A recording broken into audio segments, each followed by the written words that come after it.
Okay, so I'm gonna say what I really like. I really like people here.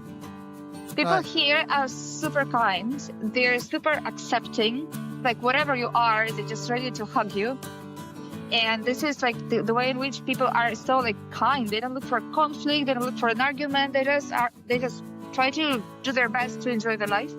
And that's what I really admire. So neurodivergent means that the way of thinking of certain people is different from the majority. If the way of thinking of the person is more alike the one from the majority, it's called neurotypical, like typical brain, typical neurotype.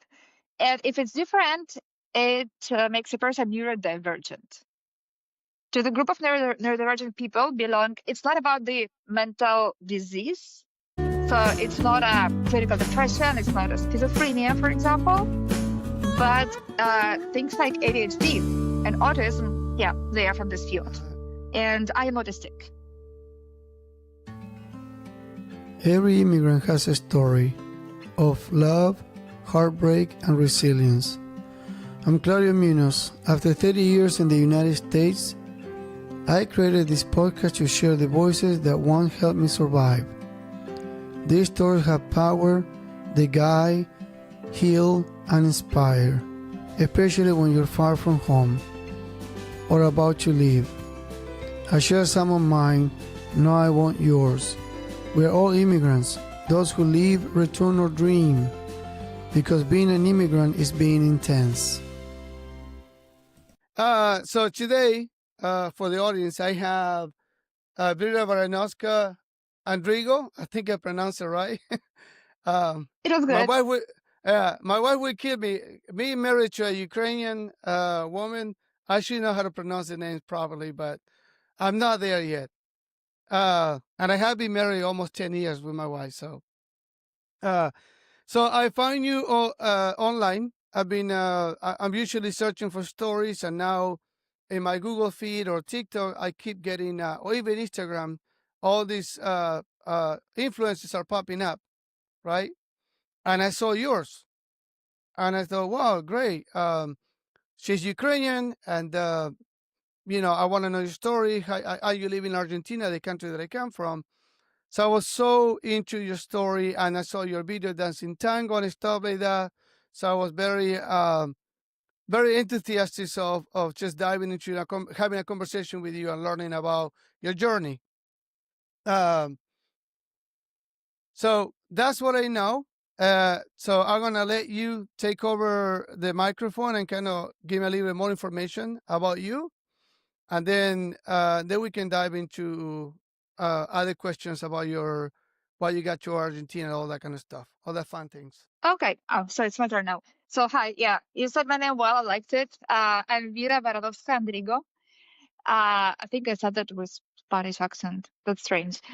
So yeah, I'm Ukrainian. I live in Argentina for almost 3 years. I'm a tango dancer and teacher. So yes, basically everything you said is true. Yeah. Awesome. So let's start with immigration, right? You're a migrant living in Argentina. What drove you to go to Argentina, right? How did everything began? Was it because of the war, or was just one day you just decided to go to Argentina, or you were a traveler? How did everything begin? Why Argentina? Well, the answer is the war. So before the war started, me and my husband lived in Ukraine, in Kiev, in the capital, and we decided to settle there. And well, in my past life, I worked as a doctor. I'm a pathologist, and I started working in a place that I really like. Blah blah, all the things. We decided to settle to, I don't know, be based there. And then the war started, and initially we just left the country, and we ended up being in Czech Republic, where I got a great help from my colleagues. And then we knew that we are gonna, like sooner or later, we're gonna go to Argentina because that's where my husband is from. So yeah. Well, that's a good reason then. Yeah. Right. That's a good reason. That's great. So, pathologist, right? Is that so? Are you Can you explain a little bit more what that is? Pathologist. Okay, that's a doctor. That's a medical specialty. The task of pathologist, of regular pathologist, is to uh, look under the microscope to different cases, different biopsies. So basically all Right. the material after the surgery, after the biopsies, go to the pathology lab where the pathologist says if that's a cancer or, I don't know, inflammation or whatever. So we give the diagnostics and then the other doctors treat it. Do you still doing that in Argentina, or you do something completely different? No, I'm doing something completely different. So there are some formal issues for those who have Ukrainian diploma. Right. It's really hard for Ukrainian doctors to find a way to work in other countries, unless that's a nurse or something like really like not a doctor thing. And in order for me to work here, I had to go through all the residency. It's like 4 years ish, and also I need to have a language level of like more than very good for this Right. reason. And I was not really ready to spend 4 years of my life for the residency. Right. So I started digging deeper into Tango, which I already was pretty serious about. And I started doing some side things. I started having my own projects. For example, at some point I developed a course of medical English for Ukrainian, for everyone, actually, not only Ukrainians. Which was like in between of me knowing medicine, and me knowing English. And recently Right. I started teaching basic Spanish for also I teach Ukrainian students. So yeah, a little bit of everything. That's why I wrote in my Instagram profile that I'm neurodivergent teacher of everything because it's everything Right. around Awesome. me. Great. So well, it's not just Argentina. In the United States, where I live, I currently live in the United States. I'm in Louisiana.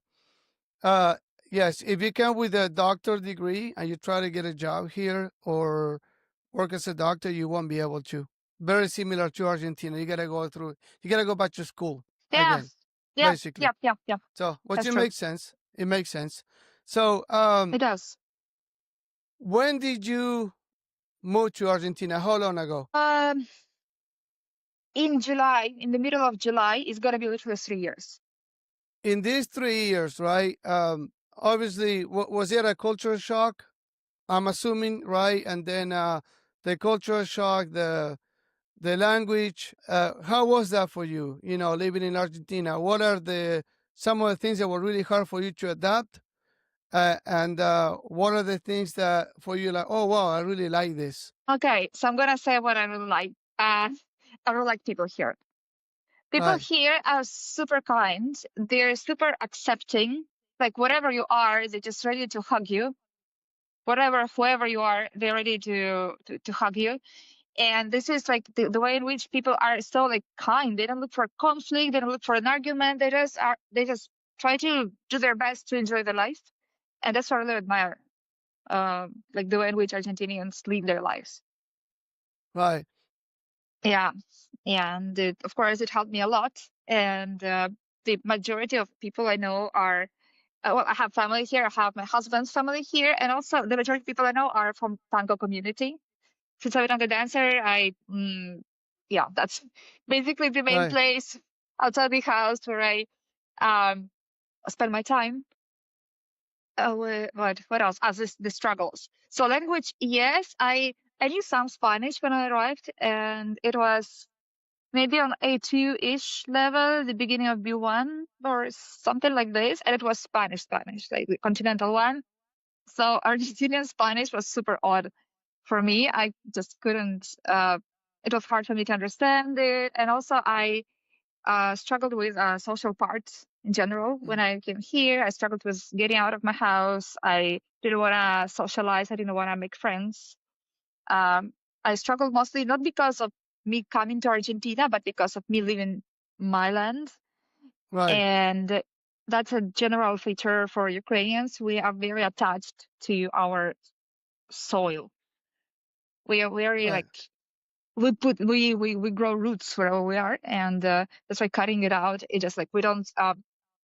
Most of us don't adapt that easily, and yeah. So basically, that's what was the issue. Cultural shock. So the thing that really I still have trouble with is the noises. For me, Right. Argentina is super loud, and I'm sound sensitive. So it's Right. like Argentina itself is loud, and with my sensitivity, it is like killing me. And every time I move, I move because of noise next to my house. So Right. we there's a third house that we changed since we came here, and every time we go further and further from the center, we didn't live in the center, but it's like further and Right. further, and so it sucks. Yeah, noisy. Well, I don't know where you guys live, but Buenos Aires is a big city, right? So it's always going to Right. be very loud. I mean, Kiev is also a big city. I've been there. Not as big as Buenos Aires, but it's big, but probably less loud than Argentina because Argentina had too many cars. And besides that, Argentina by default, we're already loud. We're very loud for everything. Um, I admit that. You have many cars. We have many cars as well, but we don't honk in the city until it's really very necessary. So we don't Right, honk like anti-stress. Like you just stand and honk. That's like, I don't know, maybe car will go faster if you honk, but it never right, works. This was, right, and we have the houses in Ukraine. We have thicker walls. right, They isolate right, the sound. And right, here I just feel like it's made of like, I don't know, like the little house made of carton paper and something like that. right.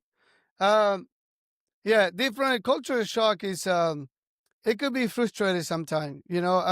Being married to a Ukrainian, I can see exactly what you're saying. And so, for example, United States is not as loud as Argentina. If you go to New York, you would be impressed. New York is very loud, but because New I York went is to a New York 3 massive city. times. You Yeah, okay? So it it's was it's very aggressive historically. uncrowded, right? Right, right. But here where we live, there's no noises. You can't even hear Mm. a fly going around. Nothing. And my wife is struggled with that. She struggled with the social aspect of it, right? There's no one to socialize with. But in Argentina, it's completely the opposite. So I You wonder, cannot you cannot be left alone. right. So I was telling my wife, I said, you want to socialize, but if we go to Argentina, it's going to be the opposite and more.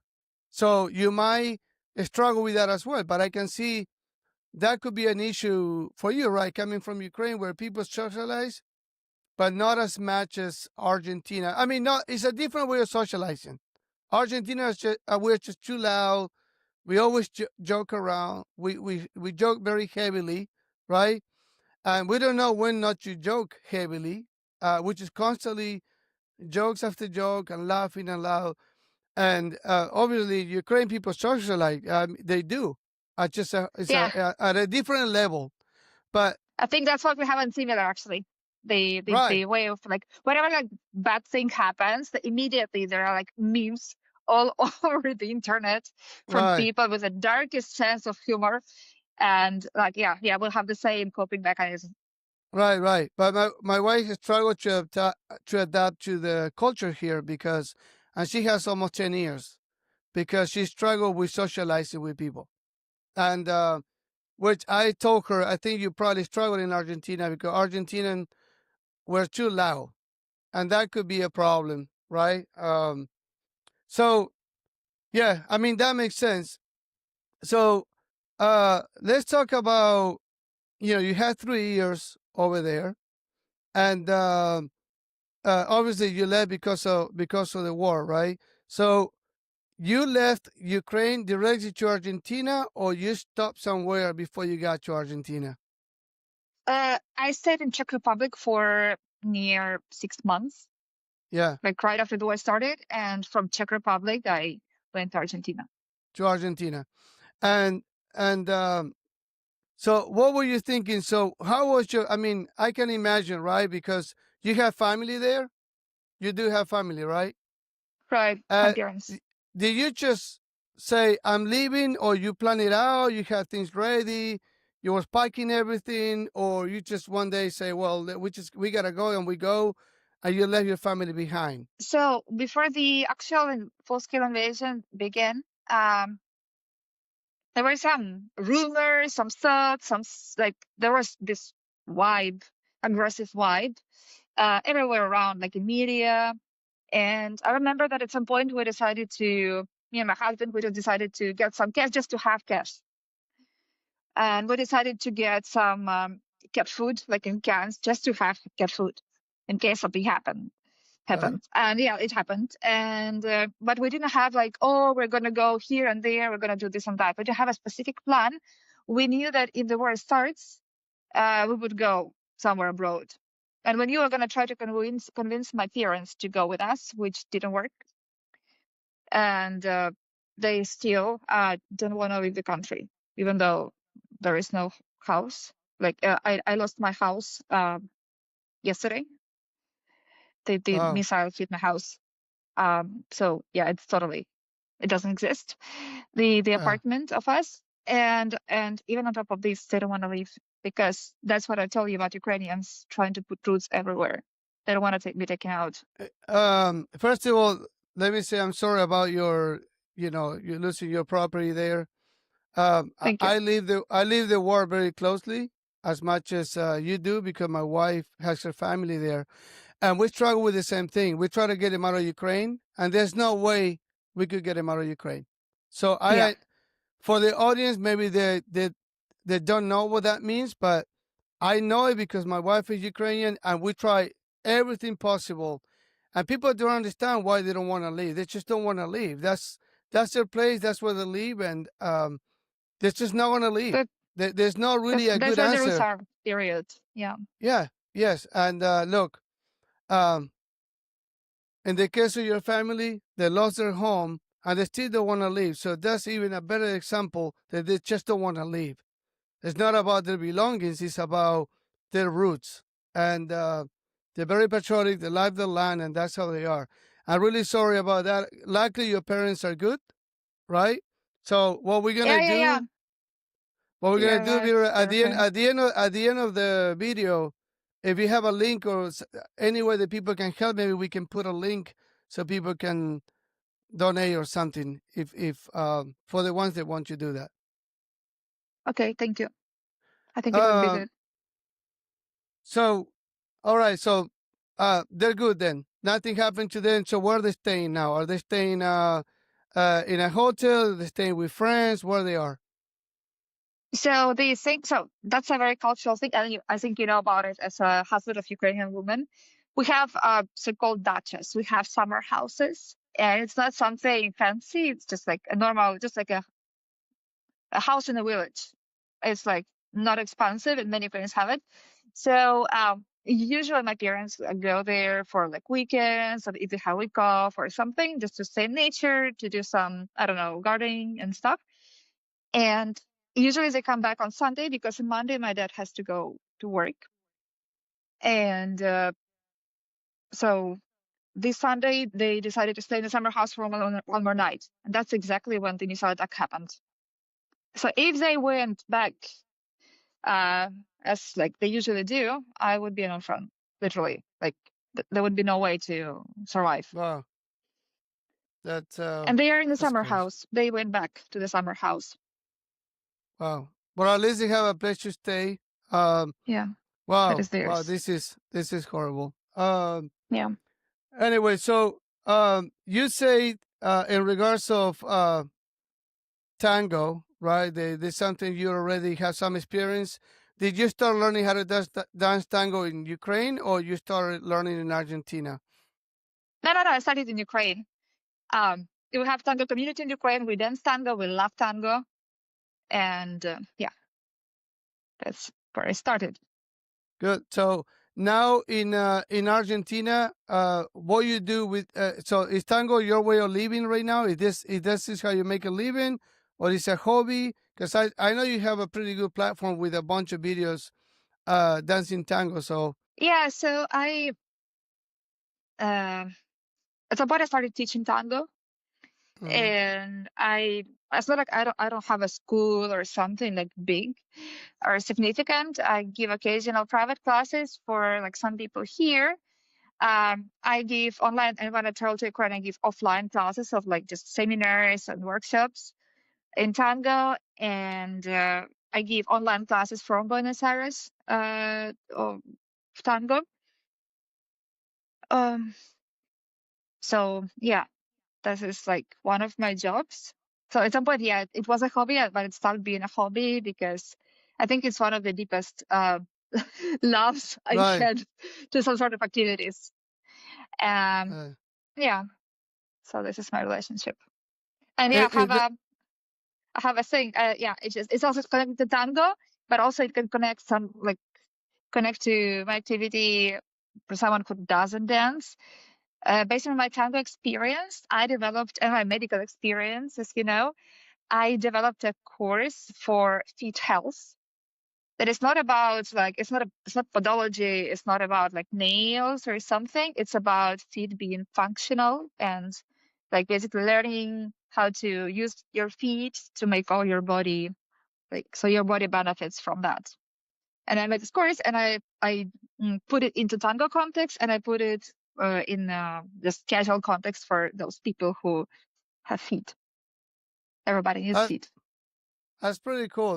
Dancing is happiness, I think. So it's one way of people staying busy, stay mentally healthy and excited and happy, even when you're going through bad situations. So, and I bet for you right now, try to, continue, doing things in life, going to work, try to think positive with everything that's going on in your country. What just recently happened to your parents it must be very, very, very hard.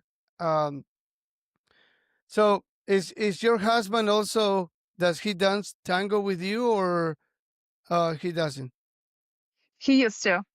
Uh, we met in tango actually. He went to Oh, Ukraine for work and he uh, just went to Milonga at some point. Milonga mm-hmm, is for those who don't dance tango. It's a party where people dance mm-hmm, tango, like in a mm-hmm. social way, not with a rose in the mouth.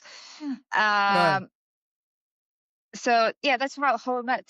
But since we got married, he somehow lost an interest in tango. He started to do some other things. So I danced for two of us. Right, right. For how long you guys been married? In July, it's gonna be 4 years. Right. So was it a long distance relationship, or you guys just he just went to Ukraine and you guys met there and the relationship happened there? It started like a long distance, but maybe in a year or something, we decided to live together, and that was exactly when the COVID pandemic started. And we were separated for like half a year because all the flights were like paralyzed. Nobody could leave the country, especially he stayed in the US at the moment, and the US was totally isolated from all the world. And then I Right. went to the US, and then we was like both in the US, couldn't leave the Right. country, and then we ended up going to Ukraine together. Wow. Wow. But anyway, that's a lot of that's a good story. I mean, I date also Yeah. long distance with my wife, and I was a little bit scared at the beginning and a long distance relationship, and but anyways, I did what he did. I ended up going to Ukraine. Went to see my wife for the first time because we talked through video camera, and then 10 years later we're together. We have a daughter together, have a kid. Mm, nice. Yeah, which is driving us crazy every day, but we have a kid. Uh, um, do you have any siblings? Do you have brothers, sisters, uncles? I have a how do you call it? I have a stepbrother. Mm-hmm. Like he's older than me. He's my dad's son from the first marriage. We don't talk much. Like we just would say hi to each other. We're not very connected, Right, and that's it. I'm the only one daughter. right. My wife the same. She's a single child, and he also has a step brother. That she doesn't. It's crazy. It's a very similar story. Yeah, Um, it's the same. it's so weird. It's It's so like weird. But it's a she's a single child. That's what's why she also next? Yeah, that's why she also has a hard time because her parents are alone there. She doesn't have any other siblings, and that's why she suffers a lot, not being able to be there next to her parents. If she got other siblings like a brother, a sister, wouldn't be. I mean, it's still a problem, but at least someone is with them. But she's doesn't have anyone, and Yeah. the only reason why we haven't traveled back to Ukraine is because we have a daughter. If it wasn't for Yeah. that, she probably already would go back, at least temporarily. But well, quite impressive. Yeah. Very similar story. So um, is Argentina going to be your forever home? I'm afraid to say words forever about Yeah, anything. But we decided, for the moment, we decided to settle here. right. And you guys will stay like in the Buenos Aires area, or maybe going to a province. What's the plan? No, I think here. I think we're Yeah, gonna stay in the capital. Yeah, yeah. The province is pretty quiet. If but you too ever go quiet. to I like, agree. oh yeah, A very little bit too quiet. So quiet. yeah, so that would be a good thing for you guys. You want a little bit of less noise, right? You told me, and I don't know if you really want to talk about it, but it's going to be up to you. The neurodivergent. Is that something you're comfortable talking about, and say what that is? Yeah, I'm totally open to talk about it. It's okay. Yeah. Okay, so I know there is a very basic, right? It is a diverse of neurological issues. I don't know if I say it right. English is my second language too, so so if I didn't say it right, sorry for the audience, right? But uh, if you can explain what that means, because I read a little more, and it looks like you have diversity of symptoms. Like it could be, you could have different, not just personality, but different things. Like it could be a little bit of um, schizophrenia, or it could be. Are you tell me if I'm saying anything wrong, right? But it could be a little bit of um, I don't know, panics attacks, or like neurologists from a neurology speaking. I can't say the word neurologically from neurology. I'm gonna say neurology because I can't say the word. Okay, that's From that psychiatry formally perspective, speaking. But yeah. right? Yes. I know it's like basically having like diverse of symptoms of different problems, right? So I'll let you explain that better than I did horrible, but you would do it right. Yeah. Okay, so neurodivergent means that the way of thinking of okay, the way of thinking of certain people is different from the majority. If the way of thinking of the person is more alike the one from the majority, it's called neurotypical, like typical brain, typical neurotype. And if it's different, it makes a person neurodivergent. To the group of neurodivergent people belong, it's not about the mental disease.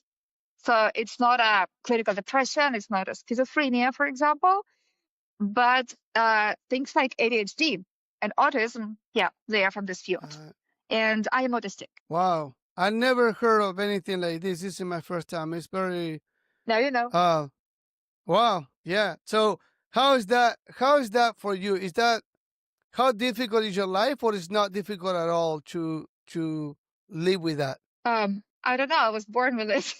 I didn't experience another life to compare. I just Right. believe that certain things are easier for me, certain things are more difficult for me, and that's it, as well as for any other person.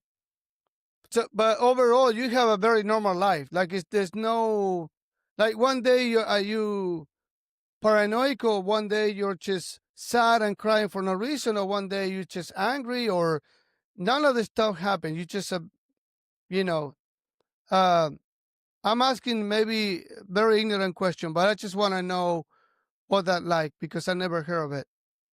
No, no, it's okay. I think it's like it's okay that you're asking. So being autistic doesn't mean any like mood swings, even though it's possible. Yeah. Being autistic means that well, you have sort of different way of thinking. The way in which we see things, relationship between people, is not the one that just normal kids experience with their lives. For example, until pretty recent years, I didn't know that I was supposed to ask my peers about their experiences in certain things. I was just experiencing my things and I was reading books. And at some point I started getting access to internet. And then I learned that my husband was not like this. And then I learned that everyone was not like this. And I was the like one who just kept everything, like I dealt with things on my own because that's more natural for me, like this Right. kind of stuff. Also, if we talk about the way of learning, the way of getting some understanding about the situation, about the concept, autistic people tend to first notice many details and collect a big picture from them. Whereas the neurotypical people, in general, of course, that's an average, tend to do the opposite. They see the general picture and then they dig deeper into the details. And that's what I see in language learning, for example. Neurotypical people learn it this way. Whereas autistic people, or not always only autistic, but I know from my side and I know from some of my students, for us, it's more useful to have some fragments of everything. And at some point, we get more and more fragments, and then it later connects to the bigger picture. So it works like in a very strange way. Also, autistic people might have some, stop me whenever you feel like you should stop me because, No, go ahead. yeah. Keep going. Keep going. Yes, yes, And please. part of my objective is to share the information about autism, blah, blah, all these things. Right. Autistic people might have the different way to um, different sensitivity things. We can be hyper or hypersensitive comparing to the average human. For example, I have the sound sensitivity, as I said. I hear it's a good thing and a bad thing at the same time. It's a bad thing because I live in Buenos Aires and it literally tortures me. And it's not just me feel uncomfortable. I feel physical pain when I hear certain sounds, and I cannot function. I cannot Wow. work. Literally, I just shut down. I cannot work. But at the same time, in tango, when I dance the tango music that has many layers and many dimensions, I think I benefit from being artistic, from being able to hear these layers at the same time, hear and define at the same time many instruments and many elements of music. I think I get something from this as well. And I don't know, to pain, I'm hypersensitive. I might not notice a pretty good cut. I would see the blood, but I wouldn't feel the pain. And like there are these little details that could be a human experience because there are many people who are sound sensitive. There are many people who are hypersensitive to pain, but it does not make them autistic. This collection of little criteria together, yes, that does. Wow. I'm blown away by all the information, right? Trying to comprehend everything. I'm always been very attracted to the human brain. I've never been a psychology or a psychiatric. Always been a patient, but I have a platform that I'm working on, which is not ready, it's not fully developed, but it's to provide mental health services, right? And um, and the reason why I'm doing that because I've always been somehow passionate. I'm not making a living of it, not passionate enough to go and get a degree because my background Mm, is technology. That's what I do for a living, mm, technology. that's But cool. um, As well as my it re- husband, who is Argentinian. oh, what? What more similarity? Insane. Yeah, right, right. This is what maybe this is gonna be a long term friendship. And hopefully, a friendship begins right here, and we start talking, and one day we meet. Right. Yeah. I'm planning to go to Argentina with my wife this year. Again, we're gonna take some Ukrainian friends to do Route 40. Route 40 is a road that goes from all I know. across Argentina. Right. So we're gonna do Route 40. Todo 40. Yeah. Yes, and I have two Ukrainian friends. They live in Florida. They're runners, and she is a life coach. So she does Mm, both. She coaches people how to run, and she's a life coach. And she said, "Can I go with you when you next time you go into Argentina?" I said, "I'm going to Argentina this year." So she's like, "Okay, can we come along?" I say, "Yeah, let's go." So they're gonna come with us. Uh, but anyways, hopefully we get to meet you guys. But anyways, I lost track of what I was saying, but yeah. So I going think I back to struck be you with autism. it's all good. So going back to me being a patient, Yeah. that's what pushed me to do this. So I'm always interested in the human brain, right? and neurology as well, because I know neurology plays a big part on how people feel, diseases in your body, right? They say when you start feeling sad um, or you basically depressed, constantly depressed, you start getting physically sick, and that's your nervous system playing against you, right? So this a big topic, but is there a like with this issue that you're having, or maybe it's not an issue, it's just something different, but Hmm? is there groups of people that you talk to or you interact to talk about this topic, or there's nothing out there? What information is out there if someone that had the same thing you had? I just want to know, because my brain is already thinking ahead. How many people have this? Is there a community out there? They talk to each other, they helping each other. Well, I'm doing tango because it helped me, or someone else is probably, I don't know, riding horses, for just to say something, Mm-hmm. right? Mm-mm. So for I know about Ukraine. I don't know about other countries. What's the level of support of autistic people? In Ukraine, we have a community in Facebook, like online community, in Facebook for just in general, like for where everyone can ask anything about autism. There are many, like there are not only autistic people, there are also psychologists, psychiatrists, uh, like parents of autistic kids, actually autistic people, like pretty mixed community. Also, there is a group for only autistic people. So like you can get in only if you're autistic and only if you're older than 18. So it's not a children support group. I mean, it's Facebook. I think you're not supposed to have an account if you're a kid, but not sure.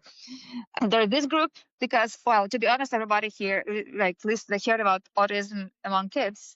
But, well, after 18, it doesn't disappear. Just kids stop being a kid.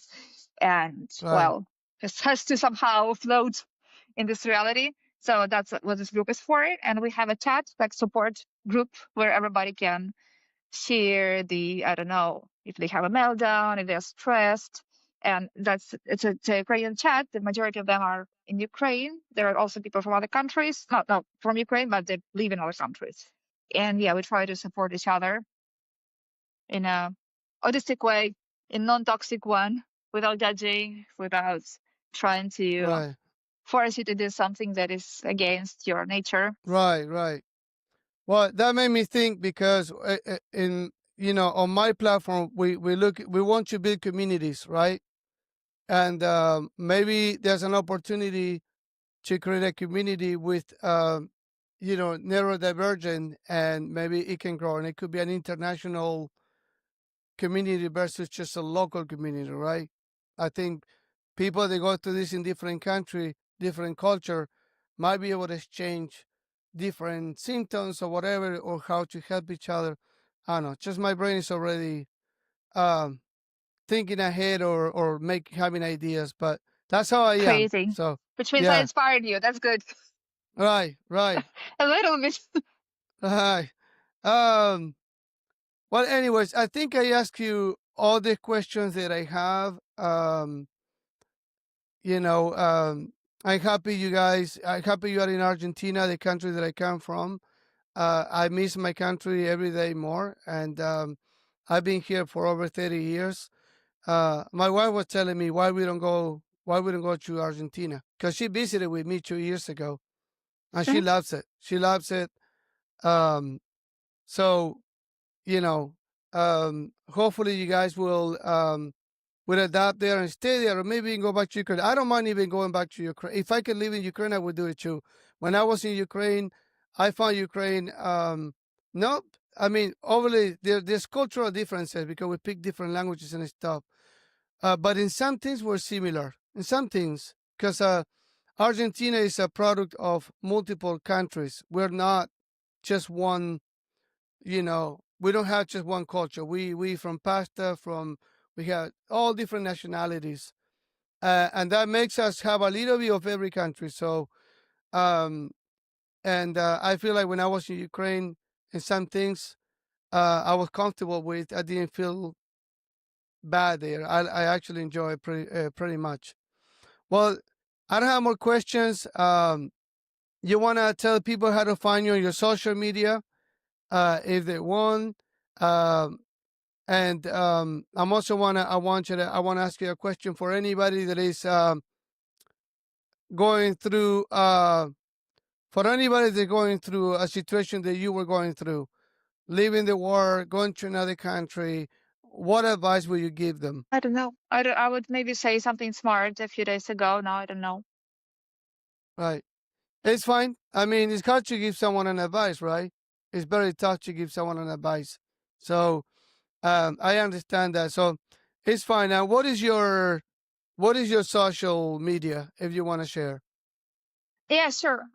So I have like 3 accounts. I have my main account, the with my name, but just like my live blog in a way. I have a Ukrainian tango account where I post only tango content, only in Ukrainian, basically for Ukrainian tango community. And I have the third account in Spanish. It's called Ukrainiana and BSAS, Buenos Aires, Ukrainiana. Yeah, тут.